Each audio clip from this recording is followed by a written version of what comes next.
Wait until you hear the cheek. So, I get asked the question, what allowance shall Peggy have on a yearly basis? She for real? So, well, hello everyone and welcome to another episode of our Irish country life here in the west coast of Ireland on this cold, damp, wet, almost feels like winter day. However, we're going to go and film our friend Anne's garden in Screen today because it's in full bloom at the moment and I think you've seen enough of my garden for now. But before we go, I have to show you, because I've promised Chris a really, really lovely roast dinner this evening. So we're having a delicious roast stuffed loin of pork with some crackling, some broccoli, some homegrown broccoli, homegrown cabbage, some Yorkshire pudding, some gravy, and some lovely homemade applesauce. So I wanted to show you in my vegetable garden, I have had success for the first time ever in growing vegetables. Look at this broccoli. That is what's going to be on our plate this evening.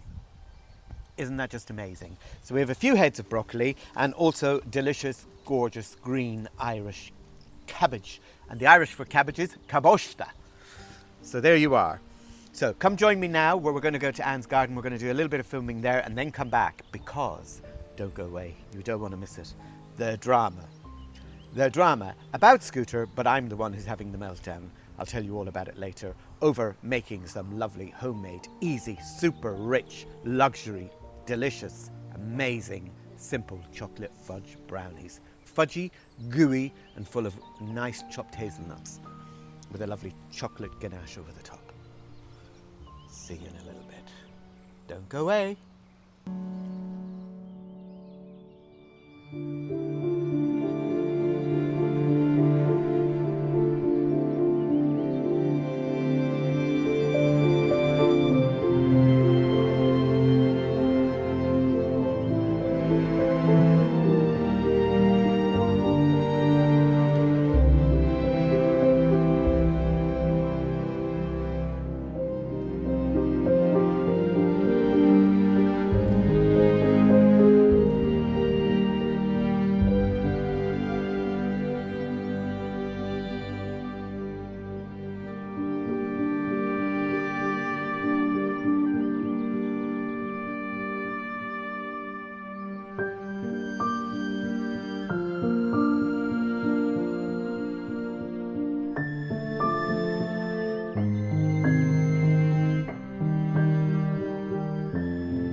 Okay, so I love this little sign that Anne has made, and it's Ross na Rún. And Ross is the name of the townland where we actually stand, where we're standing. Na and Rún is the Irish for secret. So, what did you say it was, Anne?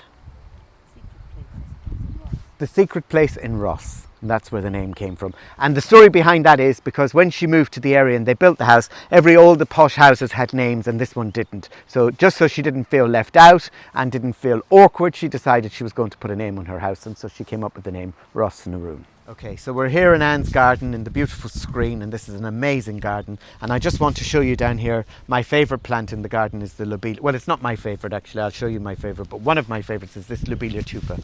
I have tried several times to get this to work, but it's been unsuccessful. But I'm trying again. This is the beautiful lobelia tupa. Look at these flowers, they're just amazing. And I can see the seed pods are here, but we're not going to try it from seed because we have actually got some small pieces from the ground that we've put into a plastic pot, so we're going to try and grow them on. I did have success this year with it from last year, but one of my workaways decided that it was untidy looking pot, so she cleared it out. I don't know where she threw it. I don't know if you remember back to an old video of mine when I was showing you the temple garden and I was crying as to how I had to clear it out because my friend Anne, who luckily is still my friend, I haven't disowned her, gave me this lovely ligularia because I really loved the flower and said to me, I'm not sure if I should give you that, it's a little bit of a bully. And I said, don't worry, it won't be in my garden. And I took it and it took over. And you remember I had to clear the whole lot out. This is it. However, it is beautiful. But it doesn't do that here in this garden, but it does in mine. So it's not getting house room in my house anymore. But look at that leaf, isn't it stunning? Anyway, enough of that. Look at this lily. Wow, and I can smell it just standing here. I think, is it a tree lily? Yes, it's a tree lily. So I'm here by the newly reformed pond, because it was here for quite a while, but it was all dried up, and Anne this year decided to dig it all out and redo it and reline it, and I have to say it looks amazing. And even more so is the little frogs, which I'm going to get her to promise to make me a couple for around my pond. And this one's even got some moss growing around it. Isn't that just so cute? We look quite similar, don't we?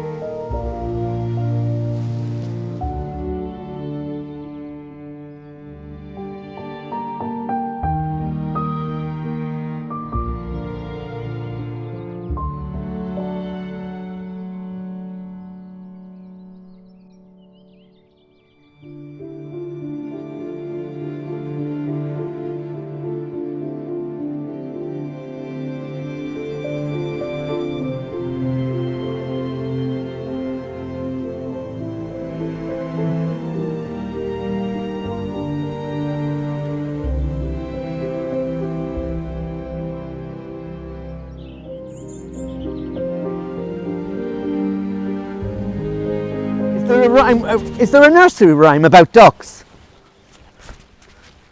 And you know one? Right, well I've got. Old MacDonald had a farm, E-I-E-I-O. And on that farm he had some ducks. Here we have some what you call sitting ducks sitting on the top of the gate, and I think they look rather pretty. Don't you? I want to show you this Palomia tomentosa, which is otherwise known as the wild foxglove tree. Look at the size of that leaf.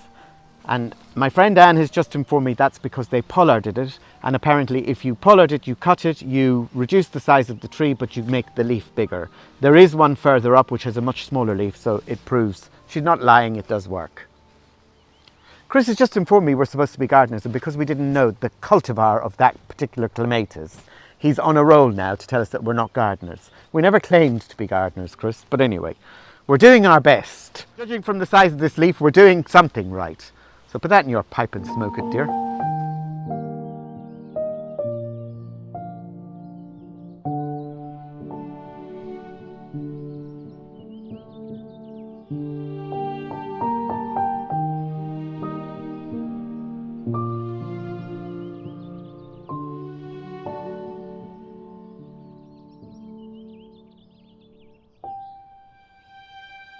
So you guys, welcome back from the garden, and now we're in for that delicious treat, chocolate brownies. Okay, these are really simple. I'm not really a chocolate person, I think I've told you that before, but I do like an odd brownie, and these ones are extra special because I'm putting some hazelnuts inside, toasted hazelnuts, and we're doing a nice frosted topping, almost like a ganache over the top. So, drama. As you know, we had our formal meeting with the future in-laws, or in Greek as they say, Zembethera, the other day, and it went extremely well. Scooter is really excited about his new relationship with Peggy. However, wait until you hear the cheek. So, I get asked the question, what allowance shall Peggy have on a yearly basis? Is she for real? So we now have discussed the situation, myself, Chris and Scooter, and I've also involved my dear friend Anne, who has just been to her garden, and we sat round the table and we discussed it, but we said we'll discuss it even more now that we're going to have a little bit of chocolate to kind of soften it slightly and make it slightly more sweet. So we're going to ask the question, does Peggy come with a dowry? Because we feel, Scooter and I, that anybody who marries into the arrangement should come with a dowry. So we're going to put that forward to the in-laws, future in-laws, and find out what dowry Peggy's going to come with. Scooter, of course, mentioned a prenup, but we're not getting into that. That's not happening. It's going to be what Peggy's dowry is, and then we're going to learn to live in peace, because Scooter is getting on in years, and you know, there's not much shelf life left there, especially if we're to expect any grandchildren at all. So we're going to get on with this. That's enough of that rubbish for now. So, very simply, we need a baking tray. We're going to line it with greaseproof paper. The easiest way, folks, to line any tray with greaseproof paper is to wet it in cold water, and then it makes it much more pliable. Wring it out really well. Makes it much more pliable to be able to get it down into all those nooks and crannies and crevices. Very simply, we need a mixing bowl.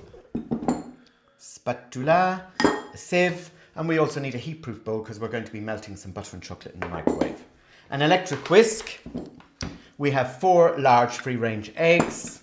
We have 3 teaspoons of instant coffee, which I've dissolved in some boiling water and let cool, and that's going to help the chocolate to be even more chocolatey.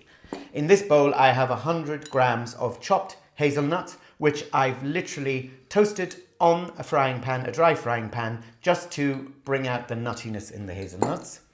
We have some vanilla bean paste extract. We have 225 grams of Kerrygold butter. We have 300 grams of caster sugar or normal sugar. And we also have, I need to find out how much, we have 225 grams of really good quality 70% cocoa dark chocolate. And we have 100 grams of plain flour with 1 teaspoon of baking powder added. And we have 50 grams of good quality cocoa powder. I say good quality, you use whatever you have. I always feel when something in a recipe is this simple, it deserves the best quality ingredients. By that, I just mean bog standard ingredients, really. Anyhow, I'm still trying to get over the dramas of all of this and the cheek of it. But anyway, I'm going to get on with it because I'm not going to let it... I'll feel much better once the brownies are made and we're sinking our teeth into them with a nice cup of tea. So you need to preheat your oven. So it's 180 fan, 350 Fahrenheit or gas mark 4. And these are going to be baked in the middle shelf of the oven for about 20 to 25 minutes. So what we need to do first is we need to put our butter and our chocolate into a heat-proof bowl because we're going to warm it in the microwave. None of this over a bowl of boiling water. We don't need any of that nonsense today. We're dealing with enough as we speak. So in goes our butter and our chocolate, and we're going to literally melt that in the microwave. I cannot tell you how long for, but I will go and melt it and I'll give you an idea when I come back. Yes, good. I said we'll discuss it later when we have something sweet. Okay, so you guys, 3 minutes in the microwave. Our butter and our chocolate has melted really well together. So it's lovely and silky and smooth and gorgeous and oh, divine. And I just can't wait to have some of these brownies. So the next stage we're going to do is we're going to add our coffee to our chocolate. So that can have time to sit there and just infuse. Okay. And what we're going to do now is, in this bowl, we're going to whisk together our 4 large free-range eggs. Okay, and we're going to whisk that together with our 300 grams of sugar. And we're going to whisk that for a couple of minutes until it becomes light and pale and fluffy. My film director hasn't switched on the electricity for me to put my mixer. So bear with me.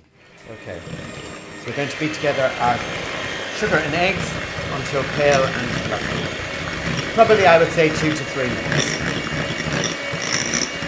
Okay, so that's ready. And it's, as you can see, it's changed color and it's become a lovely creamy color. And so we're going to now add into that, we're going to add our chocolate. Okay, so our melted chocolate is going in.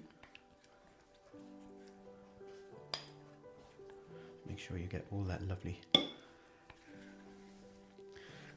chocolate and butter out of that bowl and into that mix. And we're literally just going to give that a stir. And the idea now is we've created all this air. We want to try and keep as much and retain as much of this air as possible. So we're going to sieve in our flour and then we're just going to fold it in. Sieve in our flour, baking powder and our cocoa powder.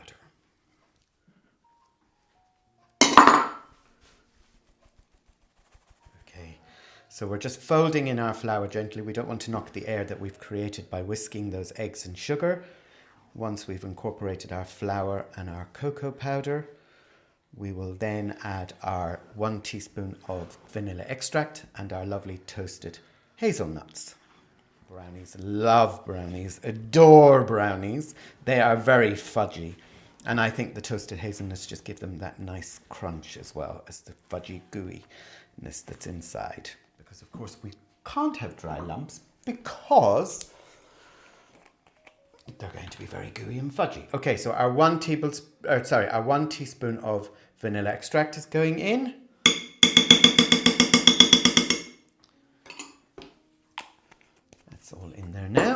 give that a stir. So the flour is all incorporated in the vanilla extract, and now I'm just going to add in the hazelnuts. You don't need to worry about the hazelnuts sinking because they're chopped quite small.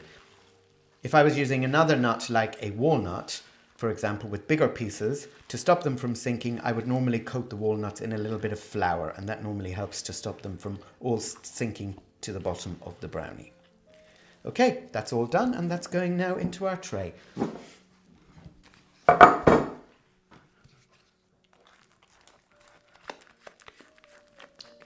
they're ready for the oven. I wish, my friends, you could smell this kitchen.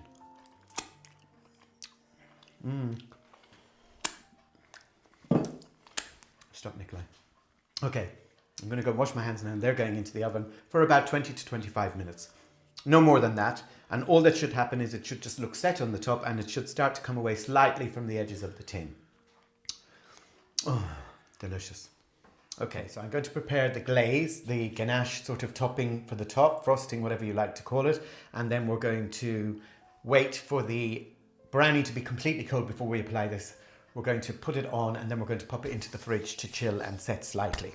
So what we've got here for the frosting is we've got 100 grams of good quality 75% cocoa or above chocolate broken up into pieces in a bowl. We've got 30 grams of butter, which I'm going to melt in the microwave, the chocolate and the butter. To that, I'm simply going to add 75 mils of cream, heavy cream as they call it in the States. We call it double cream. And I've also got 50 grams of icing sugar. So I'm going to go now melt the chocolate and the butter in the microwave, which should probably take a minute or so. And I've just spilt some cream, so I'll have to top that up as well. I'm not right, you know, since this afternoon tea the other day. Something's not right. Something's not sitting well with me. I'll get to the bottom of it yet. Okay, so our chocolate has melted with the butter, about 30 to 40 seconds in the microwave. I'm going to add my double cream or heavy cream, whatever it is you like. Okay, and I'm going to incorporate that in, and then I'm going to whisk in my icing sugar. So heavy cream, icing sugar has been added, and that's our mix. So it's got nice, thick, really nice, chocolatey. One must try. Bittersweet. Oh. Now somebody feed me salad leaves. Okay, brownies are out of the oven. They've had 25 minutes. They're still very soft and wobbly to the touch. They've got that nice little bit of a wibbly wobbly woo. So we're going to let that go completely cold, and then we're going to glaze it over the top with our delicious frosting. Put it in the fridge then to set. But you cannot put that on top of there until that is completely cold. And then we'll cut it into squares. Big squares, because I need a big square of chocolate brownie today. Okay, so the brownie is completely cooled. So we're going to frost it now with our lovely ganache over the top. So I'm just going to put a few spots on the top, and then I'll spread it out. Rather than trying to put it all in one place and then trying to spread it, it will be much more complicated. We've got our ganache out, so I'm just going to literally spread it out now. And then this will go into the fridge for an hour or 2 hours until you're ready to serve. And then we can slice it up into nice squares and decorate it how you will. You can put some segments of chocolate, some grated chocolate. I'm not. I'm going to leave it just as it is. And hopefully when we cut into that later with a lovely cup of tea, you'll get to see all the fudgy gooiness that's going on inside. Make sure to get all of that lovely ganache out of the bowl. And so now, my friends, the time has come to try out that decadent chocolate, fudgy, delicious, gorgeous brownie. And I have to say, my favourite part, I think, will be the addition of the toasted hazelnuts. They must be toasted because they won't have the same nutty flavour. The only thing I suggest for this is a big mug of English breakfast tea and a napkin. And I don't know if you can see how lovely and fudgy they really, really are, but that piece is a bit too big, so I'm going to go for a slightly smaller piece, but only slightly smaller. So, my friends, don't forget to like and subscribe. Hit the notification bell so you never miss another episode again. And bon appetit.